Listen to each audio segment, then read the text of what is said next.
BPSC master के video lecture में स्वागत है स्टूडेंट्स। और आज मैं आपको 70वें बीपीएससी के रिगार्डिंग एक अत्यंत महत्वपूर्ण टॉपिक मेंस का पॉलिटी सेक्शंस में पूछे जा सकते हैं वो करवाने वाला हूँ। तो अच्छे से अंत तक बने रहिएगा।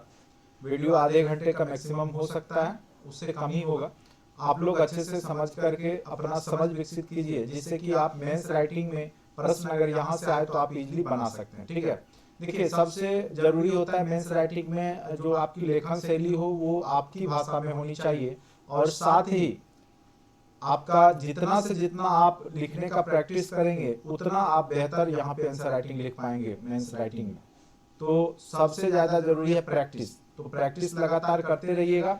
कोई जरूरी नहीं है कि क्वेश्चन सेम फॉर्मेट में पूछेगा। जैसे राज्य के नीति निषेध तत्व हो सकता है इसकी विशेषताओं के बारे में पूछ देगा, या हो सकता है आपको कहेगा इसकी आलोचनात्मक विवरण कीजिए, आलोचना कीजिए। ठीक है, तो यहाँ पर दो तरीके से प्रश्न पूछे जा सकते हैं, एक तो आलोचनात्मक या एक जो है विश्लेषणात्मक या विश्लेषण कर राज्य के नीति निषेध तत्व से संबंधित। ठीक है, तो टॉपिक को आपको जिस हिसाब से प्रश्न में पूछेगा उसके हिसाब से आपको वहां पर अपने डाटा को डालना है।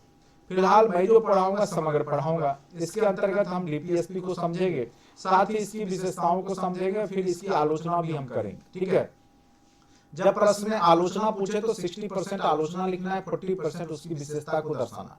जब विशेषता पूछे तो कोशिश करना है कि मैक्सिमम पोर्शन विशेषता ही लिखें, आलोचना नहीं करेंगे। ठीक है, तो ये होता है लेखन शैली का एक तरीका होता है जहां से आप मेंस में लिखते हैं। और चूंकि जीएस पेपर 2 में अगर आपको बेहतर नंबर चाहिए तो आपको पॉलिटी सेक्शन मजबूत करना ही होगा।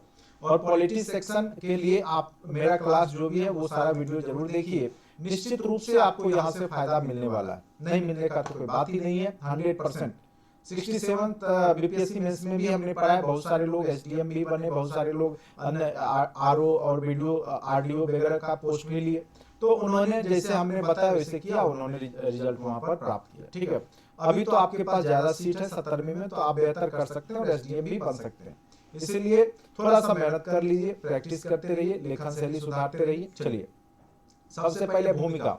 राज्य के नीति निषेध तत्व का मुख्य उद्देश्य क्या होता है? लोक कल्याणकारी राज्य की स्थापना करना। तो राज्य का नीति निषेध तत्व एक केंद्र के द्वारा राज्य को दिया जाने वाला निर्देश है, जिसके माध्यम से राज्य एक लोक कल्याणकारी राज्य की निर्माण कर सके। ठीक है, तथा संविधान के उद्देशिका में वर्णित, आपने पढ़ा होगा संविधान की प्रस्तावना जब हमने पढ़ाया था तो उसमें एक वर्णन किया गया सामाजिक आर्थिक राजनीतिक न्याय की बात। अगर देखेंगे तो सामाजिक आर्थिक राजनीतिक न्याय की बात रूस की क्रांति से लिया गया, रसिया के संविधान से लिया गया। लेकिन चूंकि हमारे संविधान में भी प्रस्तावना में इसका जिक्र है, तो इसकी जो क्रियान्वयन है या सामाजिक आर्थिक राजनीतिक न्याय है, इसको दिलाने में डीपीएसपी एक महत्वपूर्ण भूमिका निभाता है। ठीक है, तो इस प्रकार से आप भूमिका लिख सकते हैं। यानी ये जो उद्देशिका में वर्णित सामाजिक आर्थिक राजनीतिक न्याय की बात है, उसको यानी वहां तक लोगों की पहुंच दिलाने में डीपीएसपी राज्य का नीति निषेध तत्व जो है वो जो है सुनिश्चित करता है, राजनीतिक आर्थिक या सामाजिक न्याय दिलाने में। ठीक है, तो डीपीएसपी की भूमिका में आप ये लिख सकते हैं। अब इसको आप और भी विश्लेषण करेंगे तो ये लिख सकते हैं, भारतीय संविधान निर्माताओं ने इसे पथ प्रदर्शक की संज्ञा दी, क्योंकि जो इसमें पार्ट है वो आपको कहीं ना कहीं आपके सुप्रीम कोर्ट को, हाई कोर्ट को, या फिर जो संविधान निर्माता है, विधायिका है, उसको एक प्रकार से ये पथ प्रदर्शक का काम करती है। और किस प्रकार से लोक कल्याणकारी राज्य का निर्माण हो सके भविष्य में, इसके लिए कार्य हेतु ये कह सकते हैं कि एक लोक कल्याणकारी राज्य की कल्पना रखते हुए यानी कार्य करने हेतु प्रेरित भी करती है। ठीक है, तो ये आप भूमिका में लिख सकते हैं। ठीक है, उसके बाद मेन थीम पे आएंगे। तो भारतीय संविधान में जो डीपीएसपी है, राज्य के नीति निषेध तत्व है, वो भाग 4 में वर्णित है। भाग 4 में भी अनुच्छेद 36 से 51 तक इसका वर्णन किया गया। ठीक है, अब जैसा प्रश्न पूछेगा उसके हिसाब से, अगर 8 नंबर में पूछ दिया तो बहुत कम में लिख के मेन 1.5 से 2 पन्ना मैक्सिमम लिखेंगे। अगर वही क्वेश्चन 38 पेज में पूछेगा तो कम से कम आप जो है 4 से 5 पन्ना लिखने का प्रयास करेंगे। बी.एन. राव की सलाह पर, चूंकि ये थे सलाहकार थे संवैधानिक, ऐसे अधिकार जिन्हें संविधान निर्माण के समय देना संभव नहीं था, क्योंकि जब देश आजाद हुआ था उस समय हमारी आर्थिक स्थिति देश की बेहतर नहीं थी। तो जैसे शिक्षा का अधिकार हो गया, काम का अधिकार हो गया, तो इसमें क्या है कि इसमें बजट चाहिए, इसमें संसाधन चाहिए, जो कि हमारा देश उस समय सक्षम नहीं था, क्योंकि हमारे पास तो खाने के लिए भी अनाज नहीं थे जब देश आजाद हुआ था। तो उस स्थिति में शिक्षा का अधिकार देना, काम का अधिकार देना, या फिर तरह तरह के सामाजिक सुरक्षा पेंशन देना तो मुश्किल था, देश के लिए उतने देश के पास धन नहीं थे। तो वैसे अधिकार को क्या किया गया, नीति निर्देशक तत्व में रख दिया गया, ताकि सरकार जब सक्षम हो जाए तब धीरे धीरे उन उपबंधों को लागू कर पाए। ठीक है, तो ये इसका मेन इतिहास है।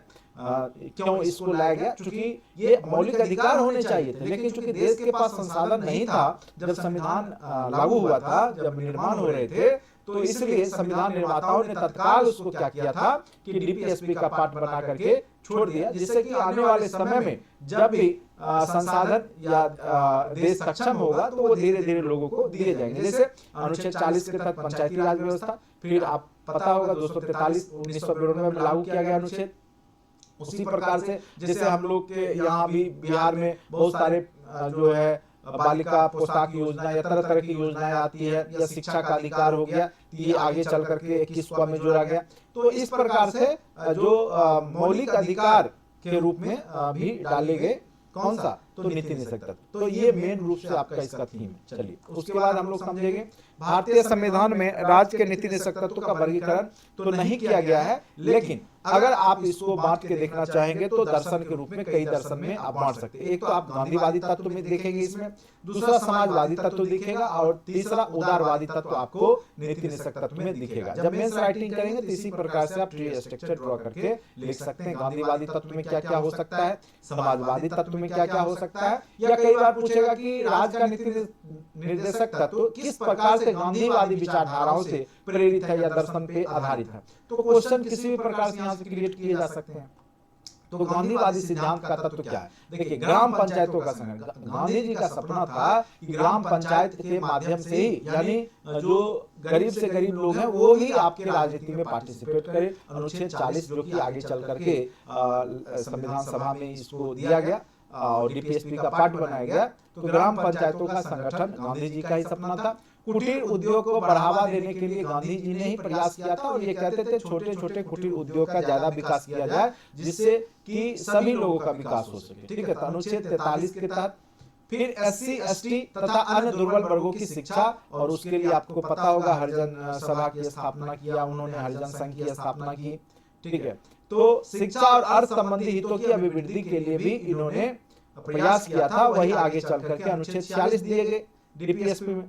उसके बाद जैसे बिहार में शराबबंदी है, मादक द्रव्य एवं हानिकारक औषधियों के निषेध हेतु जो है प्रयास करते रहे गांधी जी, और गांधी जी के सपनों का जो ये दर्शन है, फिलॉसफी है, उसको जो है संविधान में जगह मिला अनुच्छेद 47 के तहत, यानी मादक द्रव्यों और हानिकारक औषधियों का निषेध। उसके बाद दुधारू पशुओं के वध पर प्रतिबंध जो है अनुच्छेद 48 के तहत जो है, ये भी गांधी जी कहा करते थे कि जितने भी जानवर है उसकी हत्या नहीं होनी चाहिए, और अहिंसा के पुजारी थे, सत्य और अहिंसा के पुजारी थे।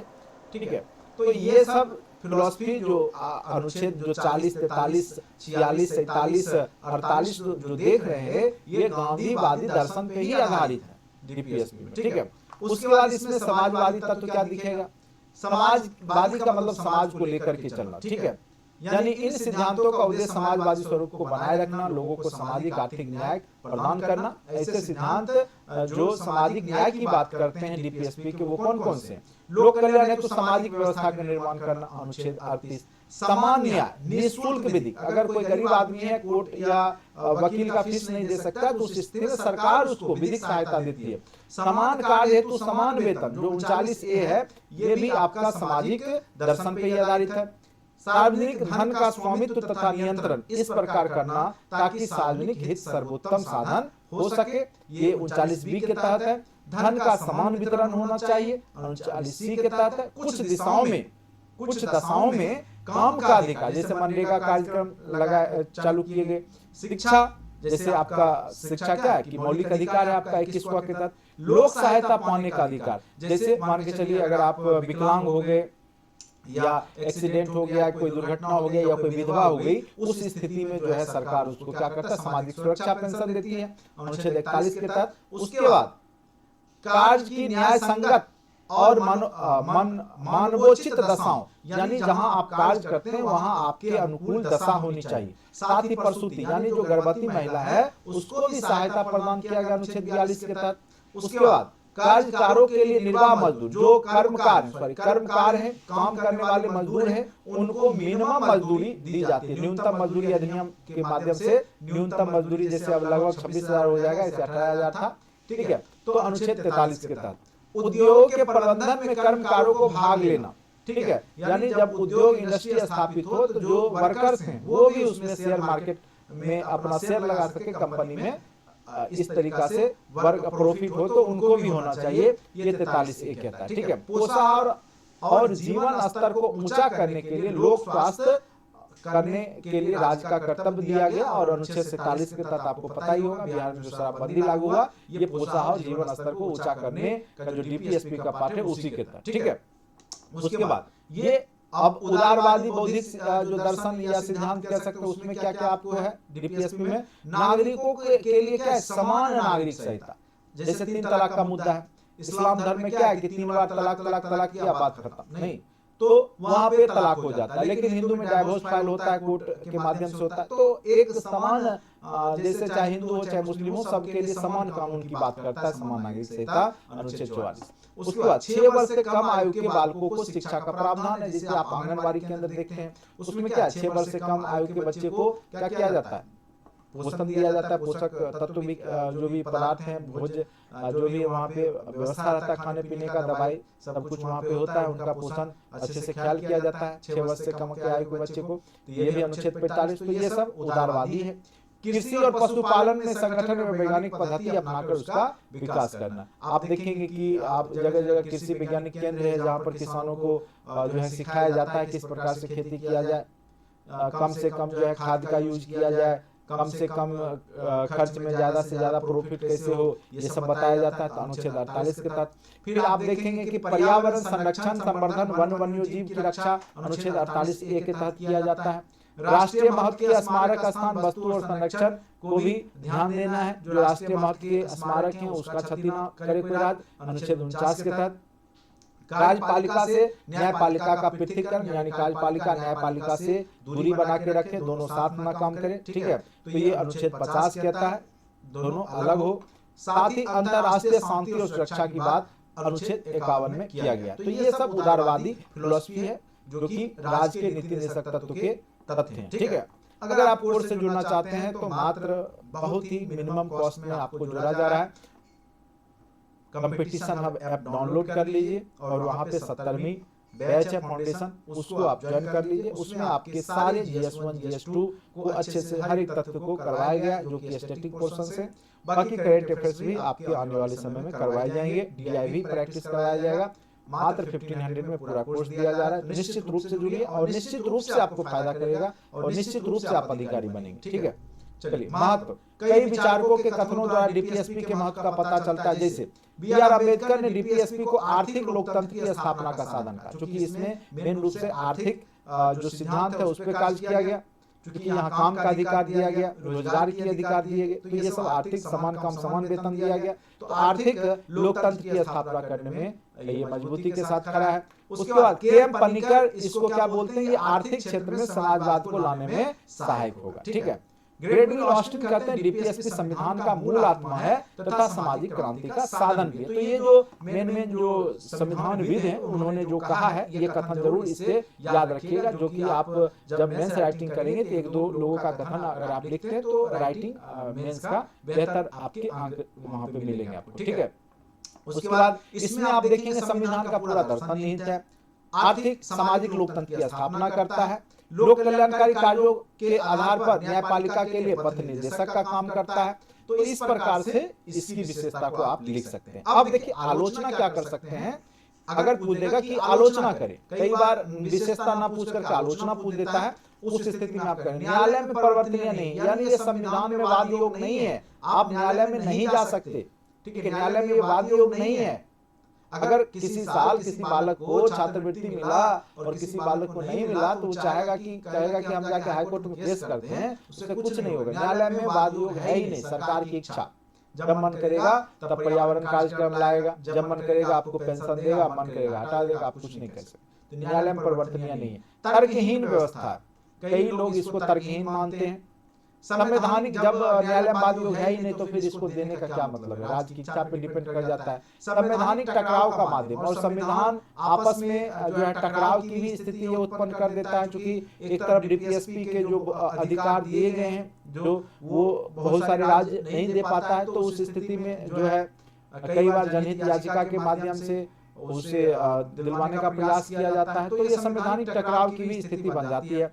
संविधान में मूलभूत तो है घोषित, किंतु लागू करने के साधनों को स्पष्ट किया ही नहीं गया। संविधान में इसकी चर्चा तो हो गई, लेकिन ये कैसे लागू होगा इसकी चर्चा कहीं नहीं की गई है। तो इसीलिए केटी शाह का ये सब जरूर लिखिएगा जब आलोचना पूछेगा। तो उन्होंने कहा है कि ये एक ऐसा चेक है जो बैंक के सुविधानुसार अदा किया जाता है, यानी राज्य की इच्छा अनुसार आपको दे दिया गया कि आपको ये सब करना है, लेकिन राज्य की इच्छा होगी तभी वो लागू करेगा।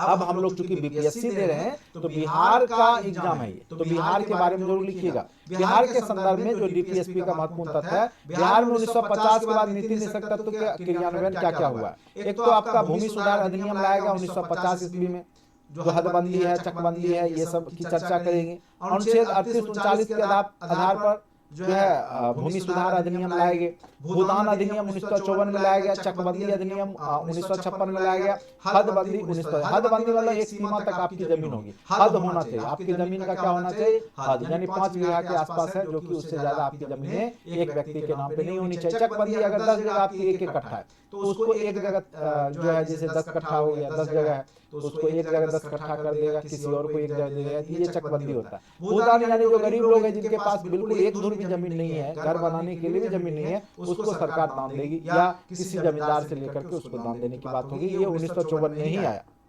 लेकिन अगर आप जमीनी स्तर पर देखेंगे तो ऐसा कुछ भी आपको दिखाई नहीं देगा।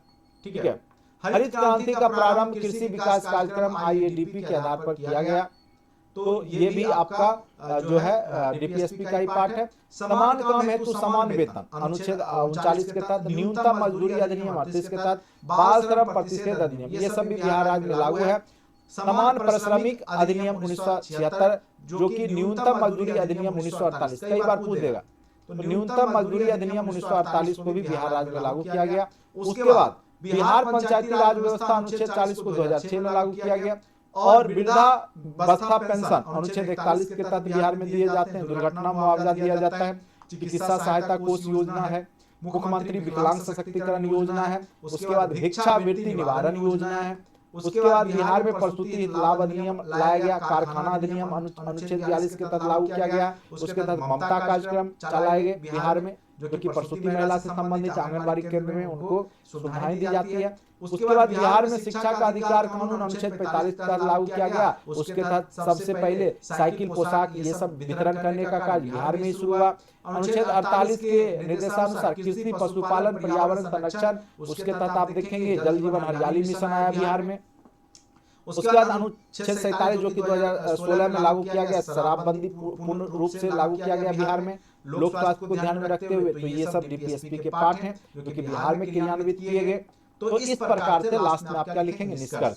इस प्रकार हम पाते हैं कि अपनी कुछ सीमाओं के बावजूद डीपीएसपी ने लोक कल्याणकारी राज के दृष्टि से उल्लेखनीय भूमिका निभाई है तथा राज्यों और न्यायपालिका को एक पथ प्रदर्शक की तरह दिशा निर्देश देने का काम किया है, जिससे लोगों को का सर्वाधिक हित सुनिश्चित हो। ठीक है। इस प्रकार से अगर आप बेहतर लिख देते हैं तो आपको कहीं किसी प्रकार से कम बेहतर अंक औरों की अपेक्षा आपको बेहतर अंक दिए जाएंगे। ठीक है, क्योंकि हमने इसमें हर एक तत्व को लिखा हुआ। अगर आप क्लास नोट्स चाहते हैं तो निश्चित रूप से कंपटीशन हब ऐप डाउनलोड कीजिए और उसमें आपका बीपीएससी 17वीं फाउंडेशन बैच है, उसको ज्वाइन कीजिए और उसमें सारे नोट्स आपको GS1 GS2 का हर एक टॉपिक आपके करवाए हुए भी हैं और फिर नए सिरे से आपको मैं करवा भी रहा हूँ। निश्चित रूप से जुड़िए। ठीक है, इधर उधर अगर आप समय व्यतीत कर रहे हैं और आपको कुछ भी समझ में नहीं आ रहा है, एक बार आप जुड़ के देखें, पढ़ के देखें, निश्चित रूप से आप देखेंगे आपका मेंस बेहतर हो गया। ठीक है, तो अगर वीडियो अच्छा लगता है तो लाइक कीजिए, सब्सक्राइब कीजिए, दोस्तों के बीच में शेयर कीजिए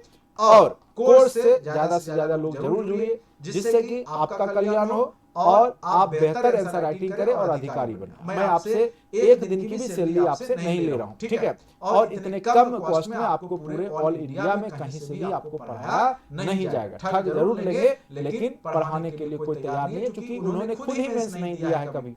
हमने 2-2 बार इंटरव्यू दिया है, तो मुझे पता है कि क्या कहां से प्रश्न पूछे जाएंगे और उसकी प्रकृति क्या रहेगी, ठीक है। आज के लिए इतना ही, धन्यवाद।